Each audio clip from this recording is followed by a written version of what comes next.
রপ্তানি বহুমুখীকরণে পোশাক খাতের বিকল্প হিসেবে হস্তশিল্পের কথা ভাবা হচ্ছে। এই খাতের উন্নয়নে আবার নারী উদ্যোক্তাদের জন্য নীতি ও অর্থায়ন সহজের দাবিও উঠে এসেছে। এ নিয়ে আলাপ করতে চাই, কথা বলতে আমাদের সাথে যুক্ত হচ্ছেন সাউথ এশিয়া উইমেন্স নেটওয়ার্কের নির্বাহী সদস্য প্রতিমা চক্রবর্তী।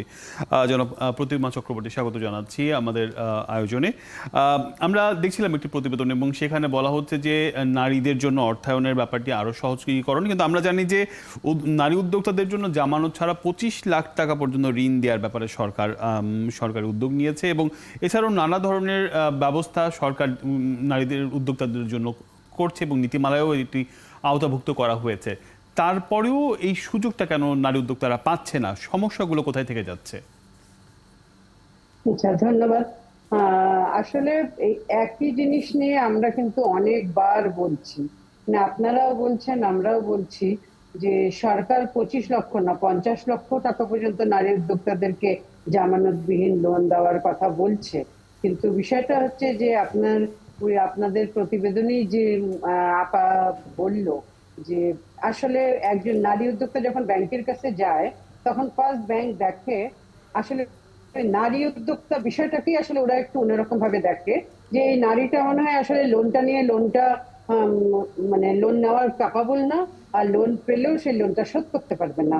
তো সেখানে তার একটা মানে আপনার একটা বড় একটা তার কাছ থেকে কোনো কিছু গ্যারান্টি চায়, সেটা আর্থিক মানে হোক, জমি হোক, বা তার কোনো একটা মানুষ হোক, সে একটা গ্যারান্টার না হলে উইমেন এন্টারপ্রেনারদেরকে লোনটা কোনোভাবেই ব্যাংক এটা অনুমোদন করে না।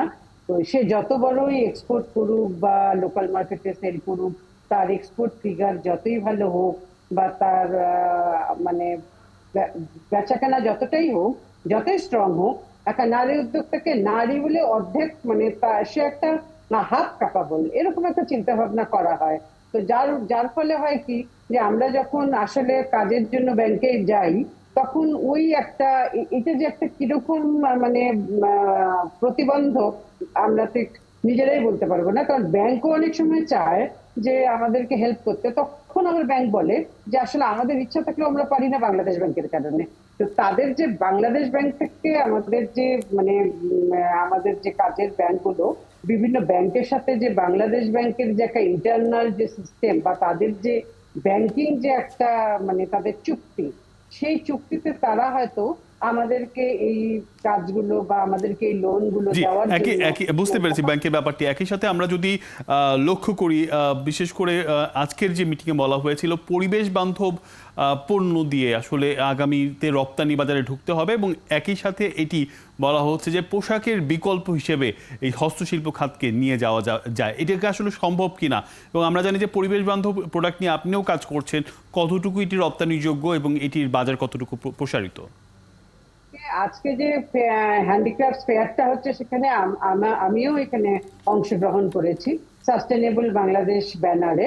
তো পোশাকের অবশ্যই অল্টারনেটিভ আপনার হ্যান্ডিক্রাফট হতে পারে, কারণ পোশাকের ক্ষেত্রে সমস্ত আমদানি করে আপনার র মেটেরিয়াল গুলো আমদানি করতে হয়, আর আমাদের ক্ষেত্রে আমরা সমস্ত আমাদের god gifted product, even garments এর ওয়েস্টেজ গুলো দিয়ে আমরা হ্যান্ডিক্রাফট বানাই, যেখানে সার্কুলার ইকোনমিতে হ্যান্ডিক্রাফটের একটা বিশাল বড় অবদান। এবং এই বিকল্প হস্তশিল্পকে বর্ষসেরা পণ্য এবং বিকল্প পণ্য হিসেবে যে ঘোষণা করেছে প্রধানমন্ত্রী, উনি অনেক দূরদর্শী এবং আমি মনে করি যে অনেক ভিশনারি একজন প্রাইম মিনিস্টার আমাদের দেশের জন্য।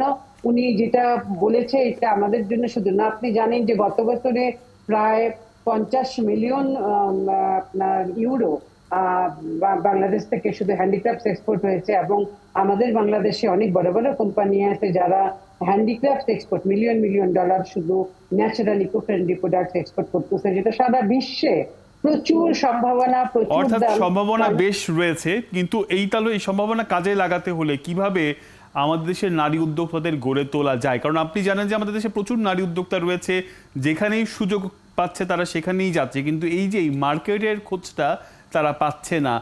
পরিবেশ বান্ধব কোন কোন ধরনের পণ্যের চাহিদা রয়েছে, কি নিয়ে কাজ করা যেতে পারে, সেগুলো আসলে কিভাবে তাদেরকে প্রশিক্ষিত করা যায় বা সেই জ্ঞানটা তাদেরকে কিভাবে দেওয়া যায়? না, এখানে অনেকেই কিন্তু কাজ করছে, যেমন ইউএসএ থেকে শুরু করে বিভিন্ন আপনার কি বলবো, যারা এনজিও ভিত্তিক কাজ করে, তারা কিন্তু নারীদেরকে ট্রেনিং দেওয়া বা প্রশিক্ষণ দেওয়া বিভিন্ন অ্যাসোসিয়েশন, চেম্বার তারা দিচ্ছে। কিন্তু আসলে বেসিক্যালি যে বিষয়গুলো হলো যে মানে আন্তর্জাতিক বাজারে একটা কোম্পানির কোন জায়গায় কিভাবে তাকে দক্ষ বানাতে হবে, তার প্রোডাক্টকে আন্তর্জাতিক মানে নিয়ে যেতে হবে, সেই জন্য আমাদের ইনফ্রাস্ট্রাকচারাল যে ডেভেলপমেন্ট, আমাদের যে ফ্যাক্টরিগুলোর কমপ্লায়েন্স সিস্টেম, প্লাস আমরা কত সহজে আমাদের এই র মেটেরিয়াল গুলোকে অ্যাক্সেস করতে পারি। শুধু নারী উদ্যোক্তা বলে না, শুধু যে কোনো উদ্যোক্তাই আমি মনে করি যে আমাদের যে বেসিক বিষয়গুলো, সে বেসিক যে আপনি সপ্তাহে আমি আমার অনেক চিন্তা, আমার অনেক ভাবনা, আমি কাজ পারি কিন্তু আমি ফাইন্যান্সটা পাচ্ছি না। মূল হচ্ছে হলো ফাইন্যান্স। তো ফাইন্যান্সও যদি আমাদের সহজলভ্য করতে না পারে, এবং আমি মনে করি যে সরকারের আসলে কিছু প্রণোদনা আশা আশা বা করি উদ্যোগ। সরকার এই ব্যাপারে নজর দিবে, এবং আজকেও বেশ খানিকটা আলোচনা হয়েছিল নারী খাতের অর্থায়ন নিয়ে। সো আপনিও একই কথা বলছিলেন। আমার ধারণা যে এই ব্যাপারে সরকার সহায়ক ভূমিকা পালন করবে। প্রতিমা চক্রবর্তী, আমাদেরকে সময় দেওয়ার জন্য অনেক ধন্যবাদ।